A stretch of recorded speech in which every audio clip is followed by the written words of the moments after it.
Welcome back to Power Talks. We're in conversation with Her Excellency Nancy Powell, the Ambassador of the United States to Nepal. Your Excellency, during the last decade, Nepal has gone through a turbulent time, and during this time, we have seen a strong role of international community. To what extent is it true that India lets US decide its Nepal's policies? I think that is totally false. I think both countries have interests in Nepal. They coincide in many, many ways, particularly in the most fundamental ways, I would say, of a desire for a democratic and a prosperous Nepal with people moving forward in economic ways and social ways. But each country has its own priorities and its own policies, and I think both of us pursue those independently. During the time of earlier Ambassador Mr. Moriarty, he was very vocal in public about Nepal's political status. The Nepalese media have missed that regular comment from your side. Is there any particular reason for your silence? I think there are several things that are happening at about the same time. First of all, Ambassador Moriarty and I are good friends, but we're also very different personalities, and each of us bring a different approach to our work. But more importantly, I think the situation changed, particularly toward the end of Ambassador Moriarty's time here. When he first took up his position, the insurgency was in full swing, and there were very, very few Nepalis who had the opportunity to speak out about the abuses that were going on and the problems that had been encountered. I think, in contrast, by the time I came, the interim government was in place. There was a national unity government, and there were many, many Nepalis who were willing to speak out about what was happening. And it was my desire to see Nepalis take the forefront of that, to make sure that my voice as a foreigner did not drown theirs out. And so I've chosen to be more limited in my public remarks. I've also tried to use private diplomacy where I felt something was important to make a point from U.S. policy. But I also think that it's very, very encouraging to see the many, many Nepali voices that speak out now, whether it is the FMs, whether it is the editorial pages, whether it is shows like this one. Nepalis are able to take heart from the Constitution, from their ability to identify what they see as the abuses. But I certainly have joined with my diplomatic colleagues or independently spoken out when I thought it was necessary. The Maoists still continue to stay on the terror list of the Department of State of the US. If we look at the last 3 years, the Maoists have welcomed the peace process, they have accepted the role of the UN, they participated and even won in the CA elections and formed a multi-party government. Cannot these signs be taken as a positive message from Maoists to accept democracy? I think these are all very, very positive developments, and it is the hope of the U.S. government that the Maoists will stay involved in the peace process and the democratic government, to be active participants in the drafting of the Constitution. They are blocking the parliament from functioning right now. Hopefully they will return to a role. But I think what is missing is that the actions that their various groups take and some of their own rhetoric do not match those commitments that they have made to the peace process, to the democratic governance of this country. And we are looking for a much closer match between the rhetoric, which has been overwhelmingly positive, and the actions which continue, particularly in the districts, to be very violent.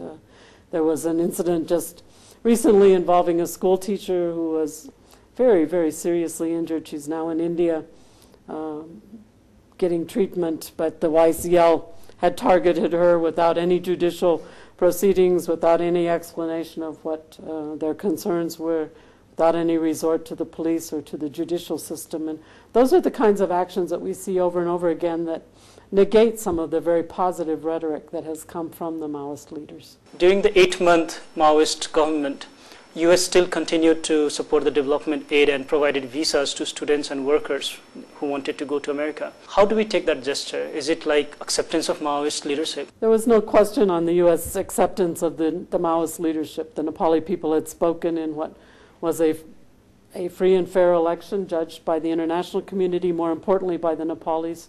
And so we certainly accepted that result. Many of our programs, almost all of our programs, are directly to the people of Nepal rather than to the government of Nepal. And so those programs we had hoped, while they had the approval of the government, whichever one is in power in the day, they are more directly targeted at the population. And we were very pleased that they were allowed by the Maoist government to continue. We think that they have contributed not only to the peace process and democracy, but particularly in the health field. We were very pleased to see those go forward. Visas are a function of people wanting to go to the United States, and the numbers have stayed very high. We continue to offer those services and are pleased that Nepalis want to go to the United States. You have met and interacted with the Maoist chairman Prachanda a few times, who probably tops the list of Nepalese individuals on the US terror list. Has he expressed a need to be taken off the terror tag? If this has to, how this can happen? We have discussed this. I've been very frank with him on the need to match Maoist rhetoric and acceptance rhetorically of democratic norms with the actions, particularly of the YCL, but other groups as well. I am particularly troubled recently by the reaction of some of these groups to incidents in the valley. The Bunds have become much more violent. People who in the past have been able to approach the hospital, or diplomats or the press have been able to go about their work on Bund days. That's not been true in the last two that the YCL have enforced. I was taken aback last week when there was an erroneous press report that, again, the YCL joined into a local protest and made it much more violent than I think it would have been in the past. So these are continuing actions that make it very difficult for them to be removed from our terror list. Out in the districts, we get constant reports of political parties, the other political parties being harassed, being beaten up, being thrashed. And these are not part of democracy. The abrogation of rule of law, the decision to take it into their own hands, belies their commitment to multi-party democratic government in Nepal. During last month, the Maoist government toppled down dramatically over the issue of ousting of Chief of Army.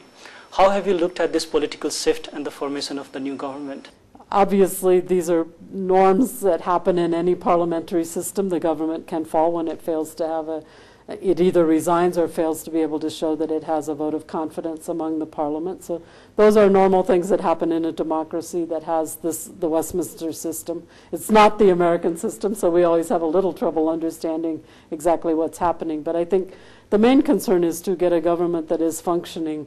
Nepal very badly needs a government that can begin anew the constitution drafting process, of looking at the special committee and its work on rehabilitation and integration of the Maoist forces, of looking at things like the ordinance on the disappeared and the Truth and Reconciliation Commission that disappeared when Parliament could not vote on them. And I think just dealing with day-to-day issues for people of inflation in the cost of food, of ensuring that produce can move.